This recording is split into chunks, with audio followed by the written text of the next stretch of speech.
Namaste. And welcome to Agony Black. We're Buckfast Black.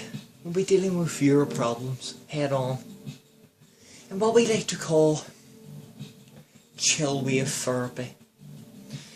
As I'm sure you've noticed, we have a wonderful soundtrack playing behind us to give us and our psyches the true peace of mind that they require. So today I'm going to be answering questions about people's problems from around the world. And we've had a few people send in some of their problems for us today.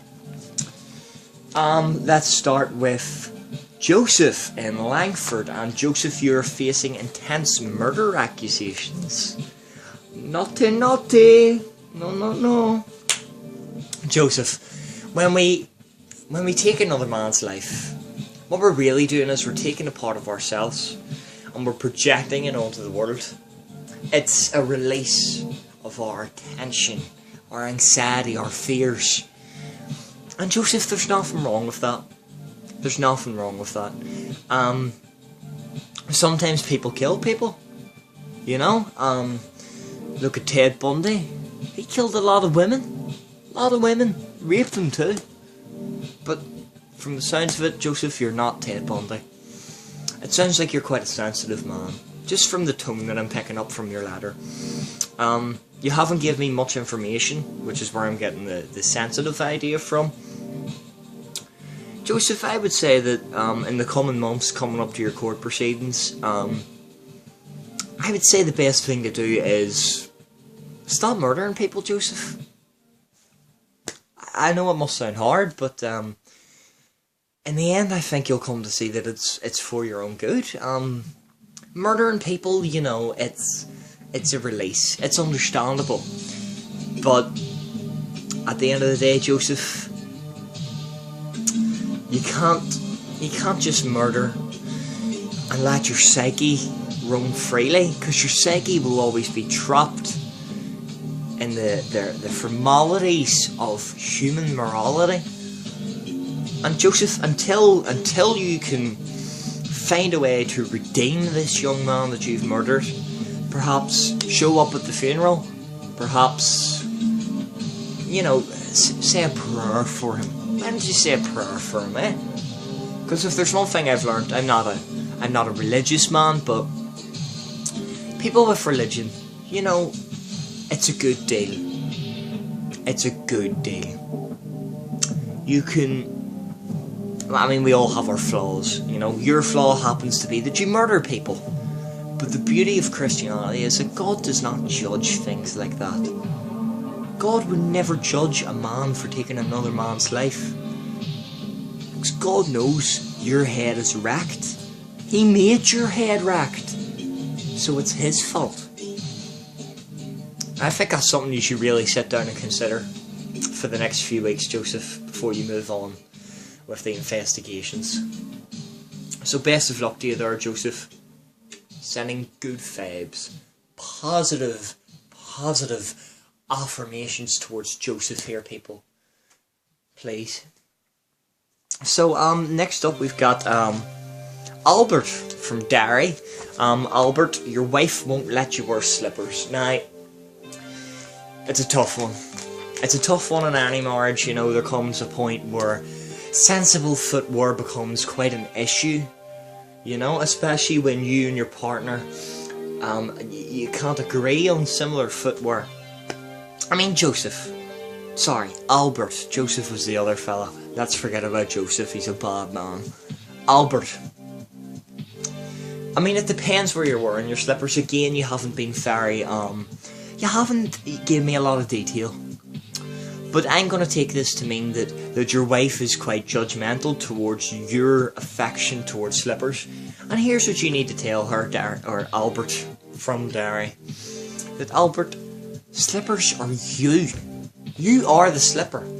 When you put your foot inside that slipper, you're combining materialistic objects of this fucked up world and you're taking them into your human vehicle.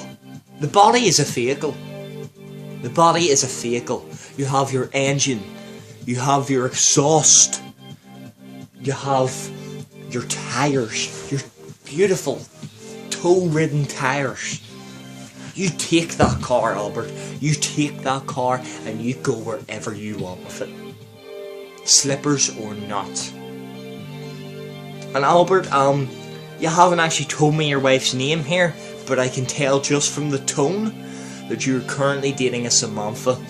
Now, Samanthas can be very, a lot of them fall under Capricorn, which means that a lot of them are psychopathic, and a lot of them just don't understand men.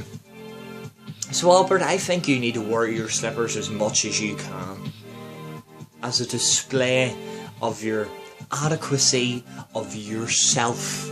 Your psyche deserves it, Albert. It deserves it. Anyway, last up here we have Aldir from Indonesia. Aldir. Bet I can guess what you look like, mate. But no judgment here.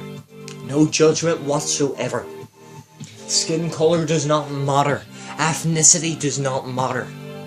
We are all one in control of the vehicle. We are just drivers and passengers, my friend. Nothing more. Nothing more than drivers and passengers. So Aldir from Indonesia says 50p in UK for a bloody Fredo is mental. Now Aldir, it is. It is mental, Aldir, but I think the question that we are skipping here is why the Fredo? I understand you enjoy a Fredo and you don't want to pay 50p for a Fredo. Nobody does. But Albert, in this day and age, I mean, I take it you're an adult, I take it you're over the age of 13.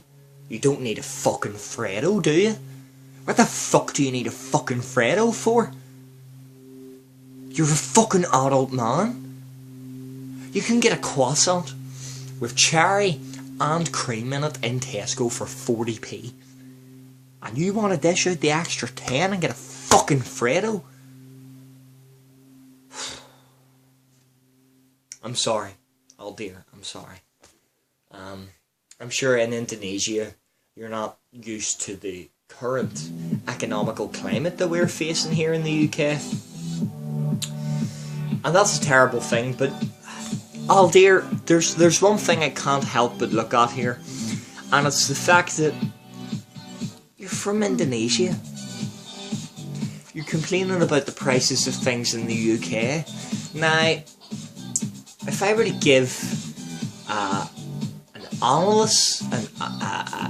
analytical viewpoint of what you're trying to achieve here, Aldir, is you're trying to achieve a British government ruled by Pakistanis.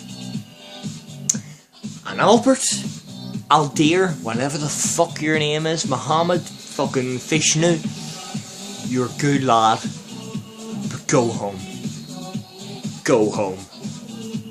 You will not get a Fredo here for fucking less than 30p. Less than 30p. So you go home, Aldir, and you tell them how fucked up our country is. Yeah?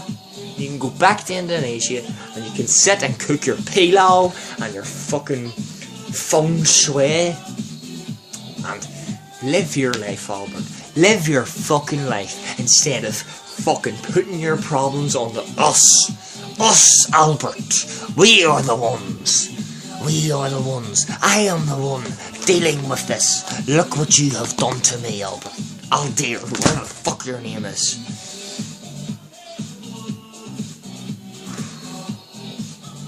So really, Aldir?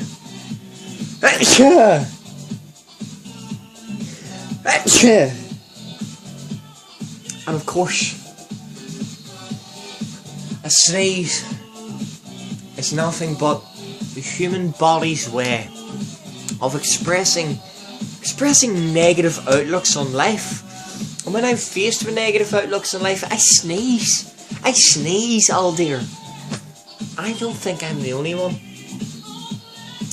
So my advice to you, Aldir, is either stop buying Freddos, or fuck off and go back to your own fucking country. Dickhead.